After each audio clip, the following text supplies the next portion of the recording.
په 21مه پېړۍ کې د علم او ټکنالوژۍ بېساري پرمختګ د ژوند په هر ډګر کې ژور بدلونونه راوستي دي.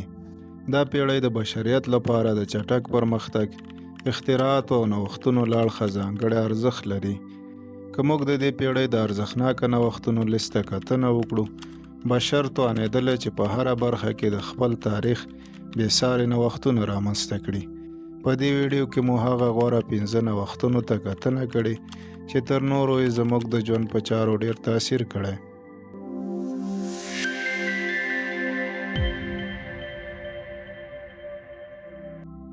پیل یې له ځیرکو موبایلونو کوو.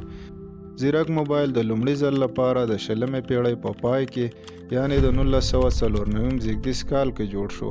هغه وخت د IBM کمپنۍ انجینرانو یو داسې ټلیفون ډیزاین کړ چې د ټچ سکرین درلودلو ترڅنګ تاسې کولی شول د دې موبایل په ذریعه میسج واستوئ، ایمیل ولیږئ، نیټه وګورئ، د ماشین حساب وکاروئ او له ځان سره یاداشتونه ونیسئ.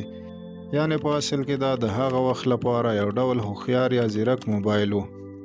خو دا چې دا موبایل عام نشو، تر ټولو لویه ستونزه یې په بیټرۍ کې وه. هغه وخت ټکنالوژي دومره پرمختللې نه وه چې د یو داسې آلې د انرژۍ لګښت پوره کړي. که چیرې مو غوښتي وای چې موبایل مو 15 ساعته کار وکړي، نو باید یوه لویه بیټرۍ چې له موبایل څخه څو چنده ستره وه په موبایل کې ځای په ځای کړو، چې همدې کار د موبایل د پراخې کچې د تولید مخه ونیوله. د وخت په تیریدو پوره 14 کاله وروسته یعنې په 2000 زیږدیز کال کې سټیو جابز لومړنی ځیرک موبایل یعنې آیفون وړاندې کړ، چې په دې کار سره د ټکنالوژۍ په نړۍ کې یو ستر انقلاب رامنځته شو.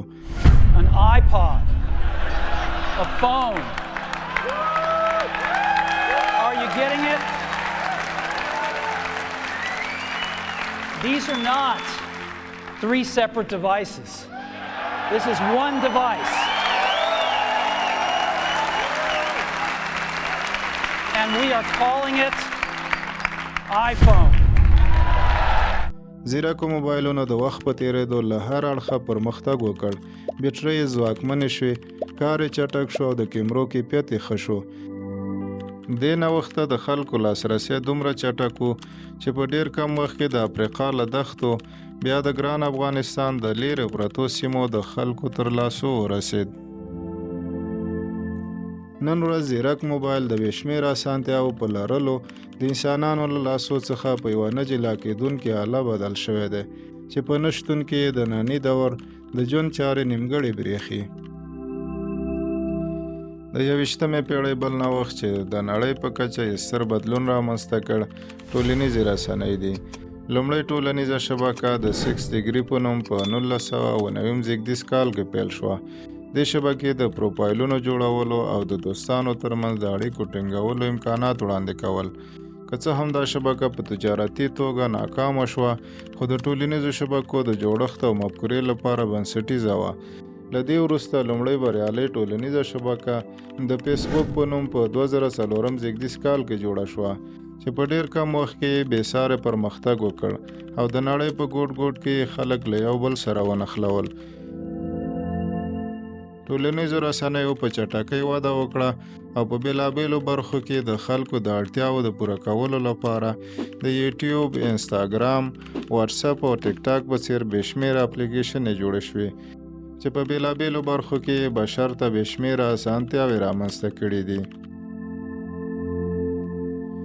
د 21مې پېړۍ د 15 غوره نوښتونو په لیست کې مو 3مه شمېره کې کریپټو کرنسۍ ته ځای ورکړی دی. کریپټو کرنسي یوه نوې ډیجیټلي پیسه ده چې د بلاک چین ټکنالوژۍ په اساس کار کوي. بیټ کوین چې په 2009 زیږدیز کال کې د ساتوشي ناکاموتو لخوا جوړ شو، د کریپټو کرنسۍ لومړۍ او تر ټولو مشهوره بڼه ده. دې سیستم د غیر مرکزي پیسو د راکړې ورکړې او ذخیره کولو لپاره یوه نوې لاره پرانیسته. کریپټو کرنسي د بلاک چین ټکنالوژۍ له لارې تنظیمیږي چې یوه غیر مرکزي، بېطرفه او خوندي سیستم دی.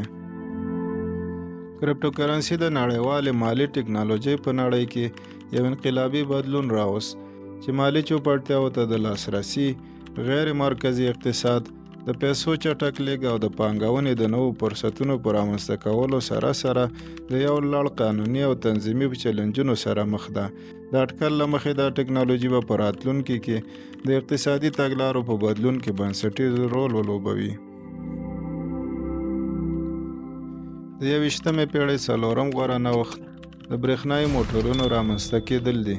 که څه هم برېښنایي موټرونه د 19مې پیړۍ په پای کې رامنځته شوي وو، خو د بیټریو د ستونزې له امله یې پراختیا نه وه کړې.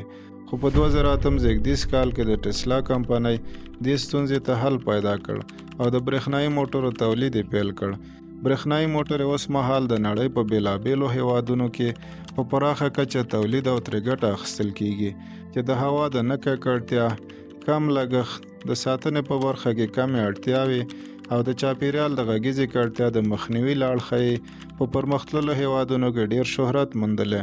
خو د دې ترڅنګ د بیټرۍ له امله د سفر د واټن محدودوالی، د چارج کولو د سټیشنونو د کموالی او د پیرلو لوړې بیې هغه خنډونه دي چې د دې ټکنالوژۍ پراختیا یې ټکنۍ کړې ده. په 5مه شمېره کې به د 21مې پیړۍ له هغې ټکنالوژۍ یادونه وکړو چې راتګ یې د بې شمېره اسانتیاوو سره سره د انسانانو ترمنځ د دندو د لاسه ورکولو او د بیکارۍ د کچې د پورته کولو ویره رامنځته کړې ده. دا ټکنالوژي بل څه نه بلکې د مصنوعي ځیرکتیا یا AI په نوم ده. په دې ټکنالوژۍ سره کمپیوټرونه او ماشینونه د انسان په شان د فکر کولو، زده کړې او تصمیم نیولو وړتیاوې پیدا کوي. له دې ټکنالوژۍ په مختلفو برخو کې لکه روغتیا، تعلیم، تجارت او حتی د ورځني ژوند په اسانتیاوو کې ترې ګټه اخیستل کیږي. مصنوعي ځیرکتیا د بشري ټولنې لپاره د پرمختګ یوه ستره وسیله ده، خو سره له دې چې ګڼې ګټې لري، باید له دې ټکنالوژۍ څخه په ګټنه کې د احتیاط سره چلن وشي. دا اړینه ده چې د AI پرمختګونه د خلکو د حقوقو، امنیت او اخلاقي اصولو ته په پام سره ترسره شي. مننه چې تر پایه له موږ سره وئ. تر بیا چې په یوه بله خپرونه کې ستاسو درانه چوپړ ته حاضرېږو، تاسو په لوی او بخښونکي خدای سپارو. د خدای په امان.